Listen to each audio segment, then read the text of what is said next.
Une des plus belles expressions dans la Bible de l'abandon confiant entre les mains de Dieu est le psaume 23. Le Seigneur est mon berger, je ne manque de rien. Sur des prés d'herbes tendres, il me fait reposer, il restaure mon âme. Par de bons sentiers, il me guide à cause de son nom. Passerai-je un ravin de ténèbres? Je ne crains aucun mal, car tu es avec moi. Ton bâton, ta houlette, voilà mon réconfort. Devant moi, tu dresses une table face à mes adversaires. Tu parfumes d'huile ma tête, ma coupe déborde. Oui, bonheur et fidélité m'accompagnent tous les jours de ma vie. J'habiterai la maison du Seigneur pour la longueur des jours. Nous voudrions revenir quelques instants sur cette affirmation de l'Écriture, surprenante finalement, que Dieu ne nous laisse manquer de rien. Cela servira à démasquer une tentation parfois subtile qui est très commune dans la vie chrétienne, dans laquelle beaucoup tombent et qui paralyse énormément le progrès spirituel. Il s'agit précisément de cette tentation de croire que dans la situation qui est la nôtre, personnelle, professionnelle, familiale, quelque chose d'essentiel nous manque et qu'à cause de cela, notre progrès, la possibilité de nous épanouir spirituellement nous est refusée. Par exemple, je manque de santé, alors je n'arrive pas à prier comme je crois indispensable de le faire. Ou bien mon entourage familial m'empêche d'organiser mes activités spirituelles comme je le voudrais. Ou encore, je n'ai pas les qualités, les forces, les vertus, les dons que j'estime m'être nécessaires pour pouvoir réaliser quelque chose de beau au plan de la vie chrétienne. Je ne suis pas satisfait de ma vie, de ma personne, de mes conditions, et je vis avec le sentiment constant que tant que les choses seront ainsi, il me sera impossible de vivre vraiment et intensément.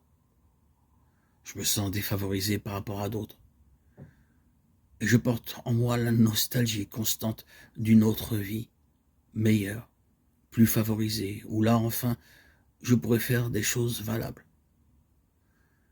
J'ai le sentiment, selon l'expression de Rimbaud, que la vraie vie est ailleurs, ailleurs que dans la vie qui est la mienne, et que cette dernière n'est pas une vraie vie, qu'elle ne m'offre pas à cause de certaines souffrances ou limite les conditions d'un véritable épanouissement spirituel.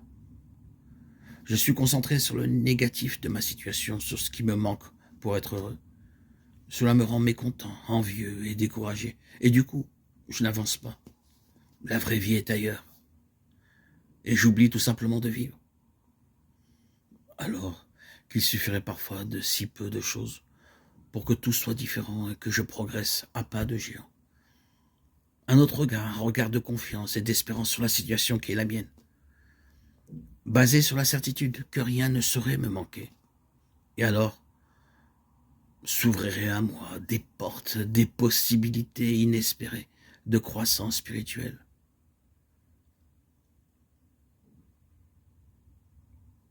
Nous lisons dans les Maximes des Pères, qui est l'homme heureux? Celui qui est content de sa satisfaction, de ce qu'il est. Il est riche. Car il a bien compris que l'acceptation de ce qu'il appelle faiblesse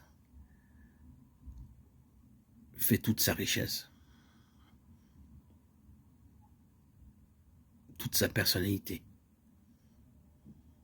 toute son identité. Alors,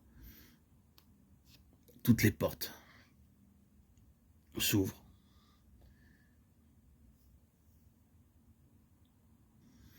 La peur, les inquiétudes, le négativisme, les angoisses disparaissent. Et Zouachir à sa mère Meralco, qui est l'homme riche, l'homme qui est heureux de sa part, de ce qu'il a. Il ne va pas chercher ailleurs. Il se complaît en portant ses regards vers le Seigneur, dans l'identité qui lui a été accordée. Il est complet et entier. Il n'y a plus de pôle négatif ou positif. Toute son identité est entière, complète.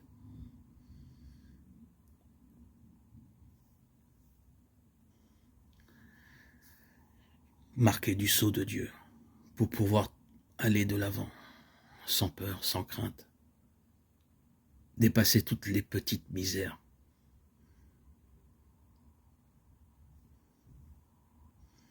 qui paraissent pour d'autres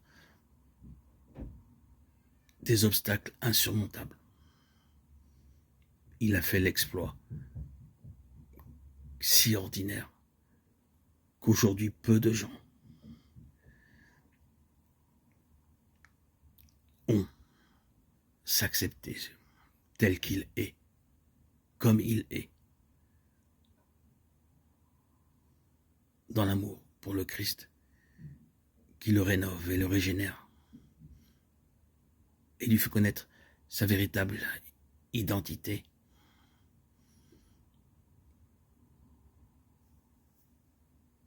Sa vie peut alors être totalement consacrée à Dieu, sans demi-mesure, sans tiédeur, avec une fraîcheur renouvelée jour après jour.